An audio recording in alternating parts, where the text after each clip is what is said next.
Students, मेरा नाम है हसन सजाद, मैं हूँ आपका बायोलॉजी टीचर। जैसा कि हमारी बायोलॉजी लेक्चर सीरीज जारी है, तो हमारा लेक्चर नंबर है 5, जो कि है मुस्लिम साइंटिस्ट यानी मुस्लिम साइंसदान। यानी हम साइंस की फील्ड में जो हमारे मुस्लिम साइंसदान हैं, हम उनकी जो मेहनतें हैं, जो उनकी काविशें हैं, उनको हम डिनाई नहीं कर सकते। इसलिए हमारे पास कुछ साइंटिस्ट डिस्कस किए गए हैं, जिनके अंदर जाबिर बिन हयान, अब्दुल मालिक आसमाई और अबू अली सीना शामिल है। वन बाय वन इनकी क्या खिदमात हैं साइंस के अंदर, वो हम पढ़ेंगे। सबसे पहले पढ़ने जा रहे हैं जाबिर बिन हयान, जो कि 1712 में पैदा हुए और 1815 में वफात पा गए। बेसिकली वो पैदा ईरान में हुए थे, लेकिन उन्होंने अपनी मेडिसिन की यानी इल्म तिब की तैयारी इराक में की। उसके बाद उन्होंने मुतारिफ करवाई एक्सपेरिमेंटल इन्वेस्टिगेशन, ताकि हम तजर्बात करके उससे नॉलेज हासिल कर सके।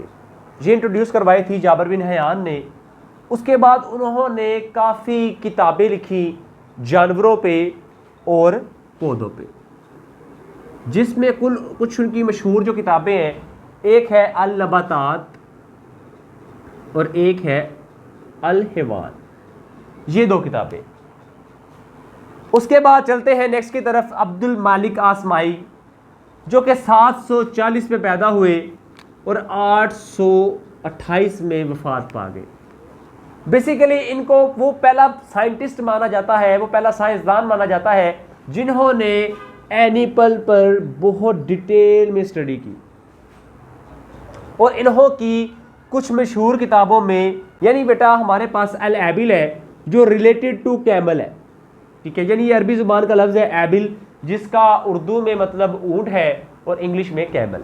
इसी तरह अल खेल है, जो कि हमारे पास उर्दू में हॉर्स घोड़ा और इंग्लिश में हॉर्स है। इसी तरह अल वहूश है, जिसे हम कहते हैं रिलेटेड टू एनिमल, यानी जानवरों से मुतल्लिक, खल्कुल इंसान और इंसानों के मुतल्लिक। यानी इन्होंने ये किताबें, ये अपनी मशहूर जो उन्होंने लुगात लिखी थी, ये वो है। नेक्स्ट चलते हैं अबू अली सीना के तरफ, जो कि बेटा जी 980 में पैदा हुए और 1037 में वफात पा गए। सबसे पहले तो इन्हें मेडिसिन का, इल्म तिब का बानी माना जाता है। दूसरा, अगर हम बात करें मगरबी इलाकों में, तो इन्हें एविसीना के नाम से जाना जाता है। किसके नाम से जाना जाता है जी? एविसीना के नाम से जाना जाता है। दूसरा, ये फिजिशियन भी थे, ठीक है, ये एस्ट्रोनॉमर भी थे, ये पोइट भी थे, ये फिलोसफर भी थे। यानी ये ऑल इन वन थे, यानी इनमें इतनी एबिलिटीज़ थी। यानी माहिर फल्कियात भी थे, शायर भी थे, फ़िलासफ़र भी थे और तबीब भी थे। इनकी मशहूर किताबों में अल क़ानून फ़िल तिब शामिल है, जिसे कि medicine, canon of medicine in the west माना जाता है। तो आज के लिए सिर्फ यही था, और ये क्वेश्चन लाहौर बोर्ड में बहुत बार as a long question 4 number का पूछा जा चुका है, तो ये आपने बहुत अच्छे से प्रिपेयर करना है। थैंक यू सो मच, मिलते हैं नेक्स्ट वीडियो में।